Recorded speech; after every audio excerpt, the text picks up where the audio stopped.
My childhood is severed.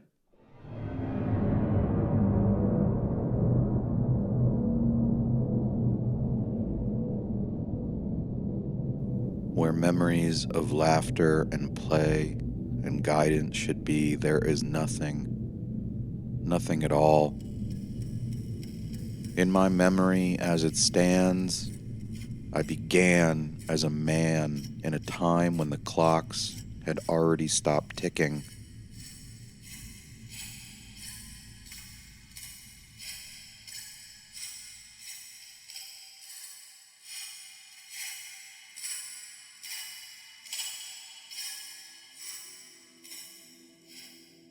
There is only a single exception. I was 11, Orlando International Airport, in the days before TSA, and when watching planes take off and land was still a weekend pastime.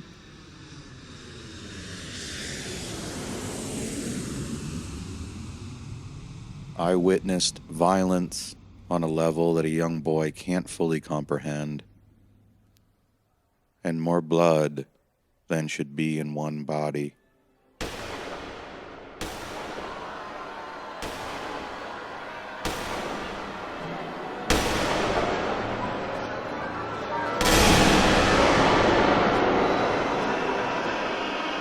It happened on the observation platform 2 decades before the final war.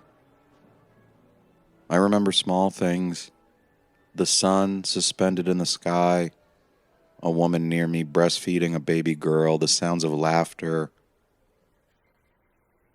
and then that scene at the other end of the platform. Some moments are like any other until they etch their memory deep within you. They become unforgettable due to the scars they leave behind. The face I saw that day would be the only image from peacetime to survive the horrors of the war.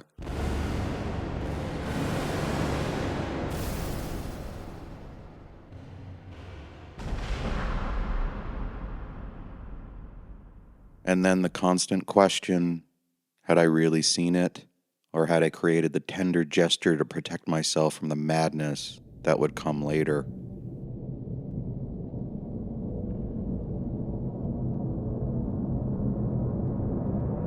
The sudden, unimaginable noise, the woman's action, the falling body, the screams of the crowd. It was the first time I saw a man die violently. And now, this far on, I cannot say how many I've seen die in the same way.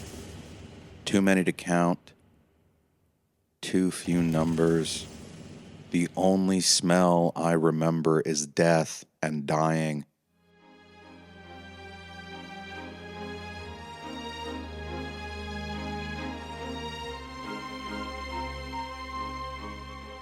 And then Orlando was destroyed.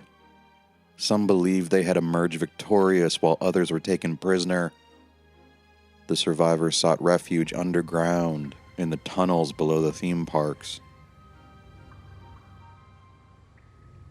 Above ground, Orlando, and likely the remainder of the world, became uninhabitable, contaminated and roamed by horrors too rare to tell. And those victorious ruled nothing but a wasted empire of vermin, while the rest of us became test subjects.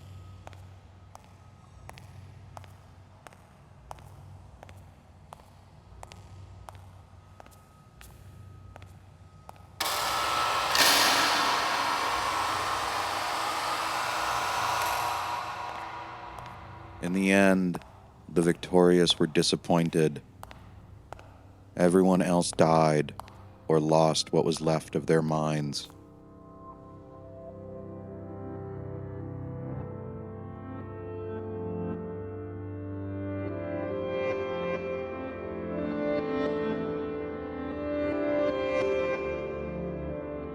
They were collecting stories, things that happened before the war, memories, bright and shining, glimmering like a coin on the ground on a summer's day, Why were they collecting memories? Things that happened before the clock stopped ticking.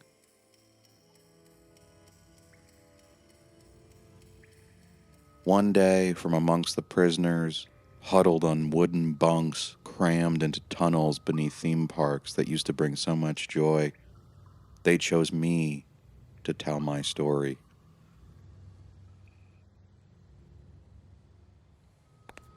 I was brought to see the director. I had heard of him before.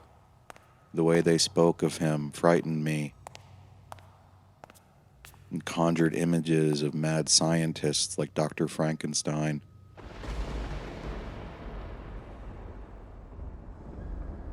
Instead, I found myself face to face with a kind man with small, broken glasses who softly explained that the world was forever disconnected from space, and the only hope for humanity lay somewhere in time, some sort of a portal through which some things could be put back. The point of the experiments was to journey into time, to join somehow the past and the future, and summon them to assist in the present.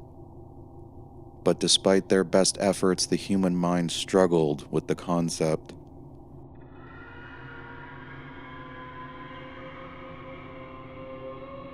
To awaken in a different place and time was to be reborn, fully grown, and it was a shock too great for most to endure. And so, after repeated failures, they began selecting subjects with robust mental images, those with memories of a specific time and place who might successfully re-inhabit it. And I was chosen due to my obsession with that image from the past.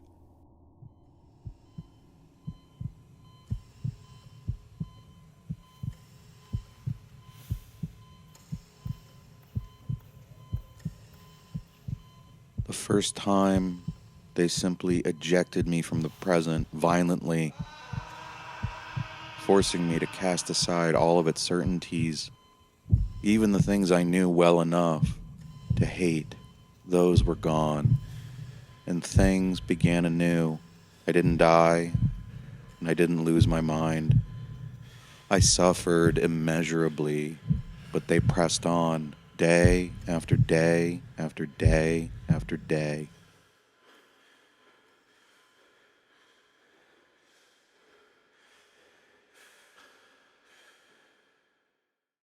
On the 10th day, images of peace began to appear. To me, they felt something like confession, mornings in peacetime and bedrooms in peacetime, and children and birds and cats and graves, and all of their dead, and yet in peacetime before the final war.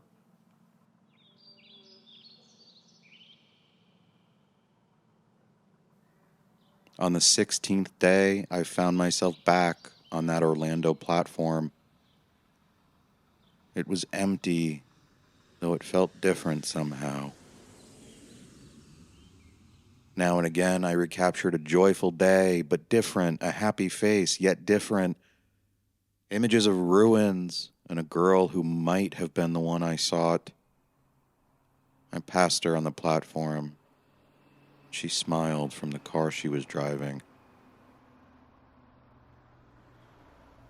Other images surfaced, submerged, emerged, and faded in that mental museum that they claimed was my memory. You need to remember. Tell us. Can you see her face? Who was the boy? Was the last day? 30 days in, the fateful encounter took place. You need to remember. I was certain I recognized her. It was the only thing I was certain of in that world filled with astonishments. The materials, glass, plastic, velvet, fabulous. Mass-produced and yet perfect in their simplicity. I never imagined I would miss the feeling of plastic against my skin. I savored it.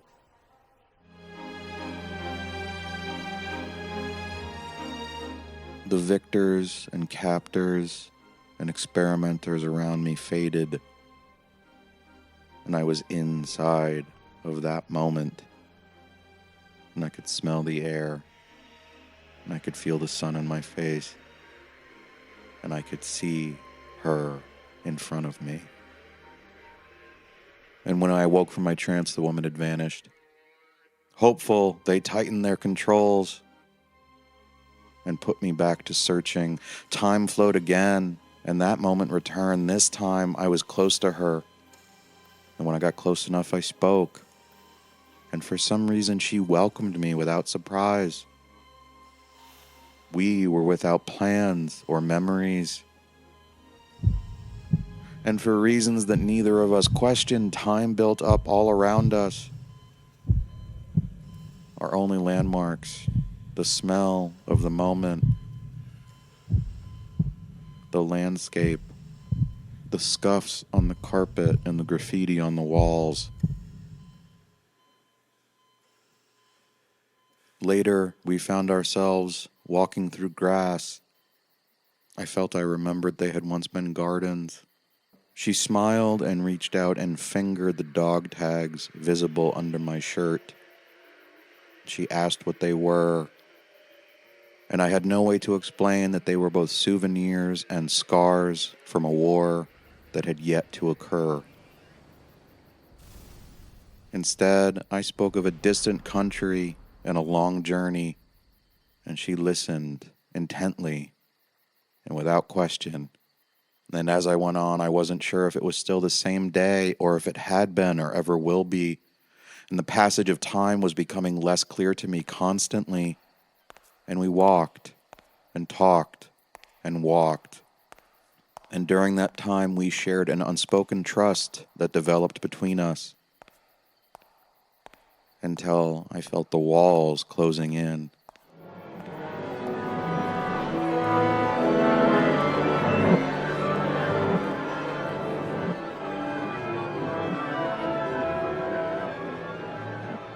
There was so much enthusiasm. That, they said, was progress, and so was the first of a series of experiments in which I would meet her at various times. Sometimes I found her in front of our markings, and she welcomed me with joy, and she called me her ghost. One day, she seemed frightened, and another day, she leaned close enough to me that I could smell her perfume. Despite my questions, they wouldn't answer, and so I was never sure if I sought her out or if I was sent to her. I didn't know if I was experiencing or invented or dreamed this. Day 50. We meet in a museum filled with timeless creatures. By now, the time-traveling techniques had been perfected. I could aim for a specific moment in time and navigate to it. For reasons I couldn't explain, she seemed accustomed to it as well and accepted my appearance and disappearance. And with it, my presence and words and laughter and silence and the tears in my eyes. Sometime after that, there was a change in tone in the laboratory. The director, who was usually absent, appeared and told me that finally he wanted me to venture into the future. Despite my initial hesitance, I was eager to try. And I failed to realize that that meeting in the museum with her was going to be the last.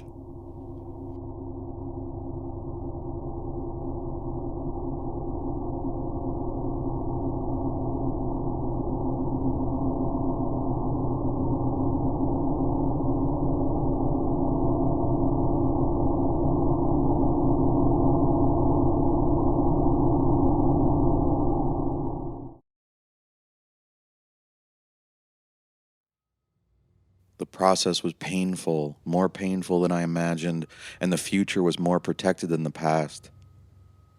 And it took even more exhaustive efforts to make contact. When I opened my eyes, the world was transformed, and Orlando was rebuilt and had an abundance of new, unknown streets and buildings, and yet other things that I didn't understand and couldn't explain.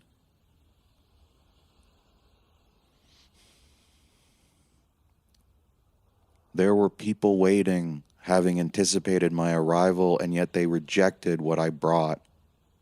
They had no time for the past. We know why you've come. We can't give you what you want. Turn around and go back where you came from. No, we can't do that. But I argued and recited and told them that if humanity had survived, it needed to help its own past. No, we can't do that. Turn around and go back where you came from. We know why you've come. We can't give you what you want. This went on and on and on until they accepted this argument, perhaps finally viewing it as destiny in disguise. And even in that moment, I wondered if they knew they would concede in the end. This is the way it always goes. It never changes. But because time was fixed in all directions, they had no choice but to argue.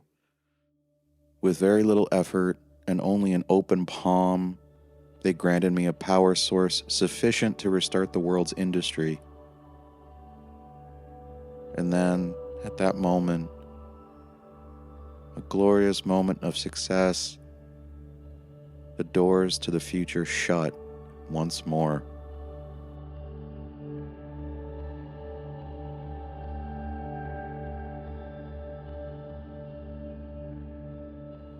Upon my return, I was lauded and awarded.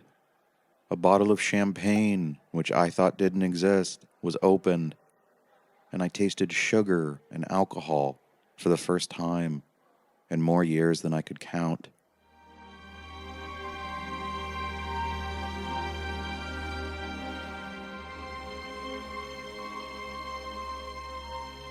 It took so little, but they allowed me to get drunk and speak freely.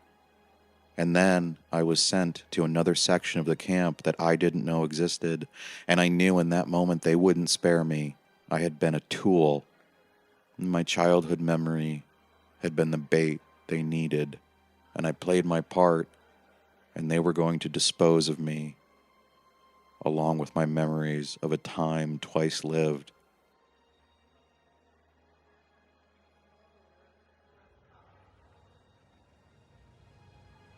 I sat in a cell and stared at the wall and counted the days as best as I could, waiting for that moment when they would come and say, "We need you to travel one more time."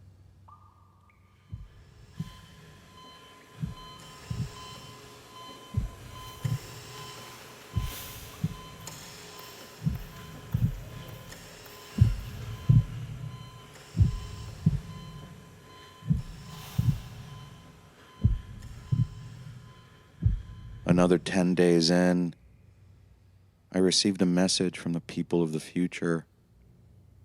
They could travel in time more easily than we could, and they invited me to their world and said I had earned it. But I thought of her face, and I asked for something else. I didn't want their tranquil future. I wanted to go back to that moment in my childhood and find out if she was still waiting for me there.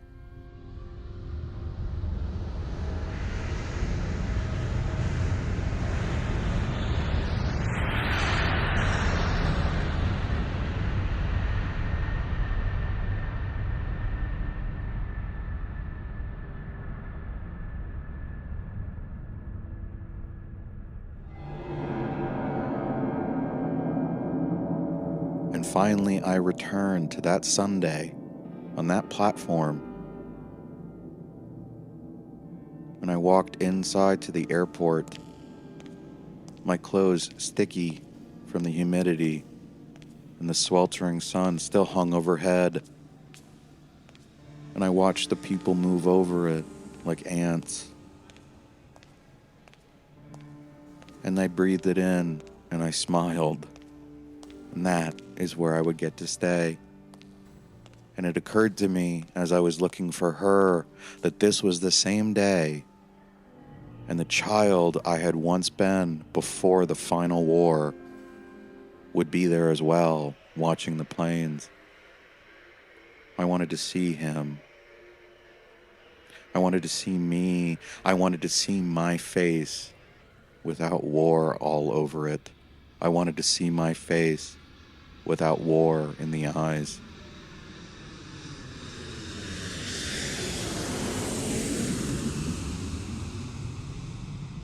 But first, I searched for the woman's face at the end of the platform.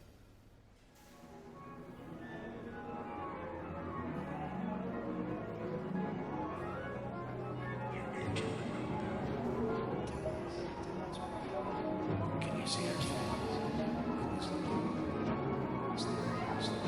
Can you see her face?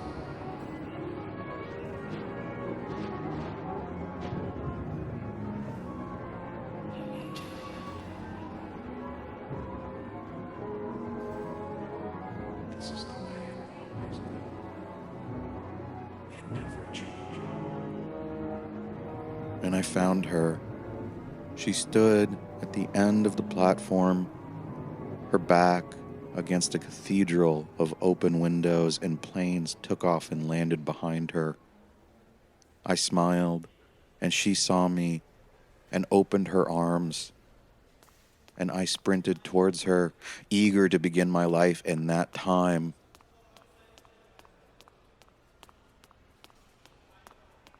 And then, as I neared, I saw one of the experimenters from the underground camp in the future of that time, and I understood that no one can escape, and that the haunted moment that I'd seen as a child was the moment of my own death.